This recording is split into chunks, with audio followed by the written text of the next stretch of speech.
Hello, everyone.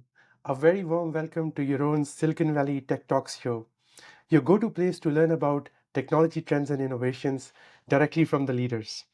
This is your host, Faisal Vatu from San Jose, California. Silicon Valley is world's hub for technology innovation, and University of California, Berkeley is a major contributor to the talent pool of Silicon Valley. Whether it's technology, business, or leadership domains, UC Berkeley is able to equip students with the mindset and skills to cope with the dynamic culture at Silicon Valley. In today's show, we are fortunate to have Jennifer Chatman as our guest today. Jennifer was recently appointed as 16th Dean at Haas School of Business, UC Berkeley. She has been associated with Berkeley faculty for over 30 years.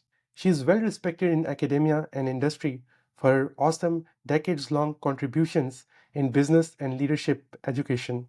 So, without any further delay, let's go and talk to Jennifer and learn from her insights. Hello, Jenny. Welcome to our show. How are you doing today? I'm great. Thanks so much for having me. Awesome. So, first of all, many congratulations on becoming the new dean at Haas. Very well deserved. Tell us what has drawn you to this role and what are your priorities and vision for next 5 year at Haas?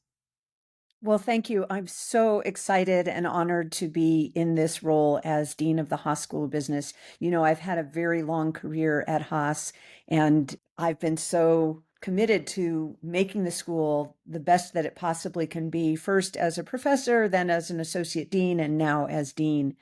So, as we think about our next chapter at Haas, I'm starting to put together our strategic vision for the school's future.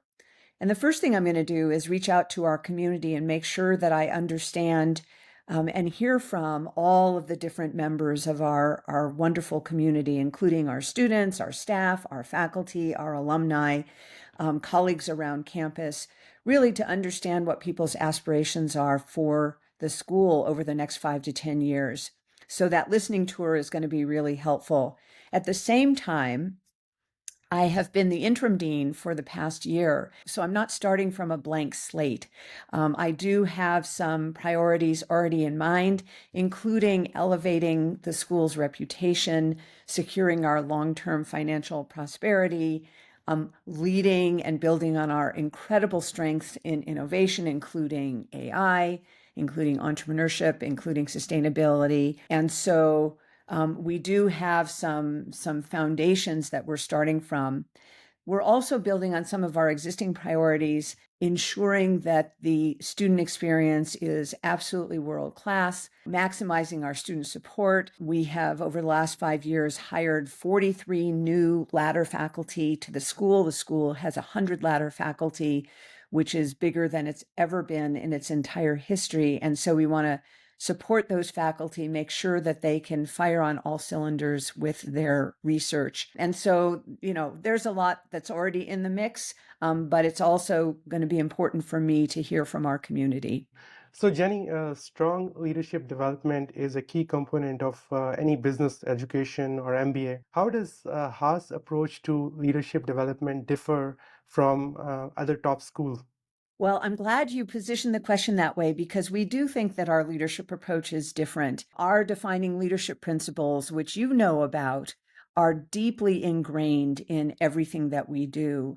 And one of the things that I have enjoyed most about being dean is that I visit with every single one of our first year classes across all of our degree programs, which includes the undergraduate program, our various MBA programs, our MFE program, and our PhD program.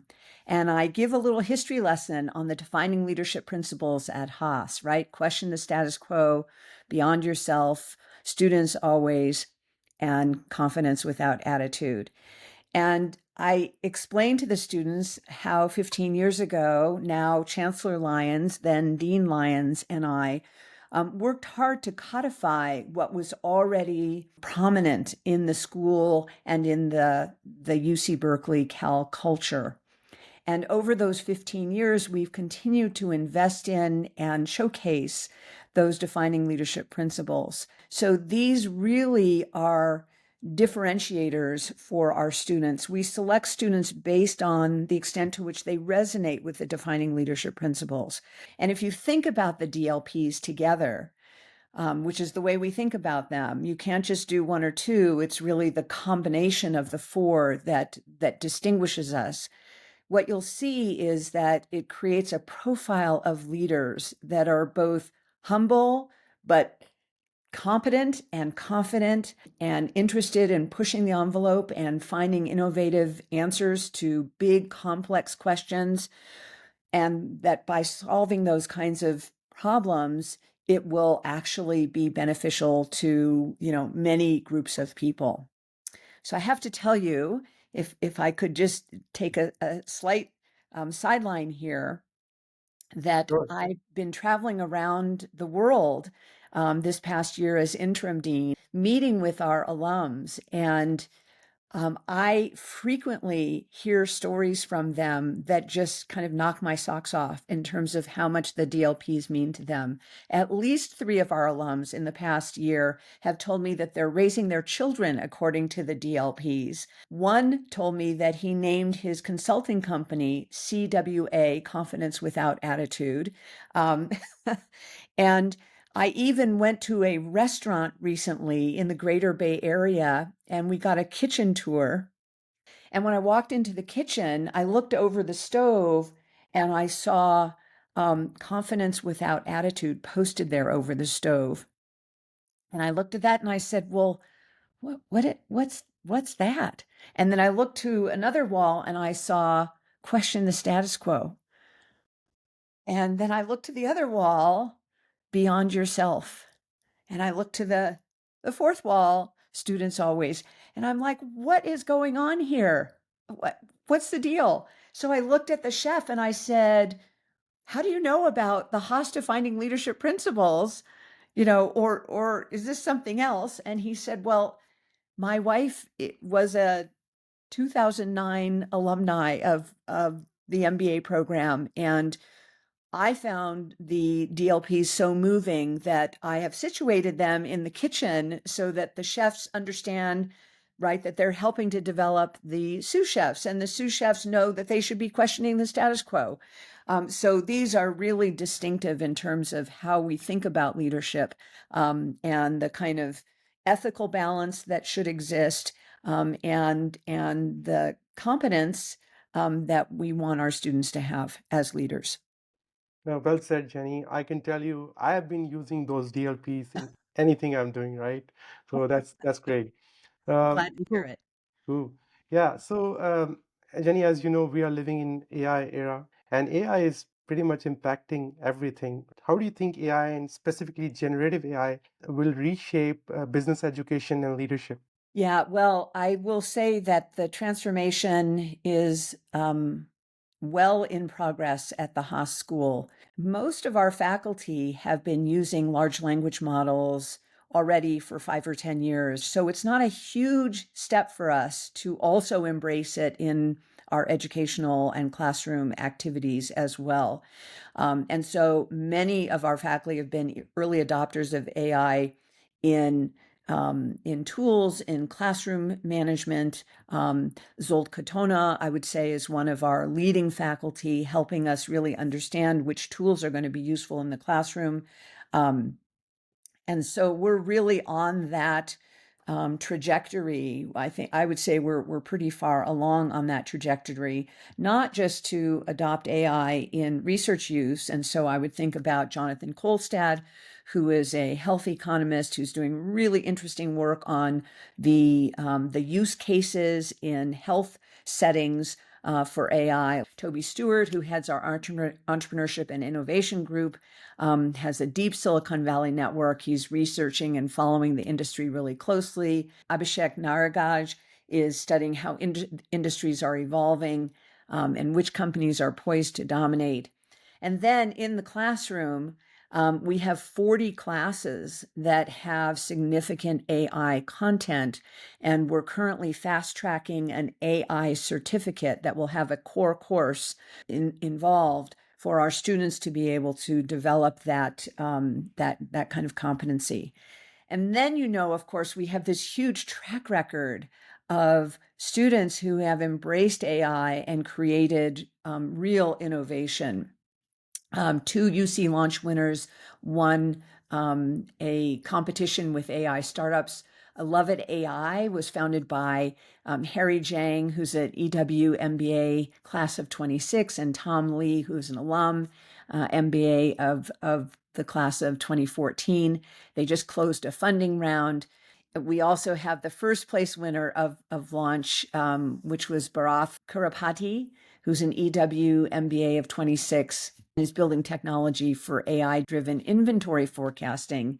So, and we have 50 students who are enrolled in a new AI elective, AI for personal performance, taught by Lucas Miller. I mean, there's so much going on in the AI space. It's something that we are absolutely not shying away from, stepping into, embracing, and helping to prepare our students for the challenges and opportunities that AI presents in the marketplace. As you know, Jenny, Silicon Valley is all about entrepreneurship, and that's like the core of how innovation happens in Silicon Valley.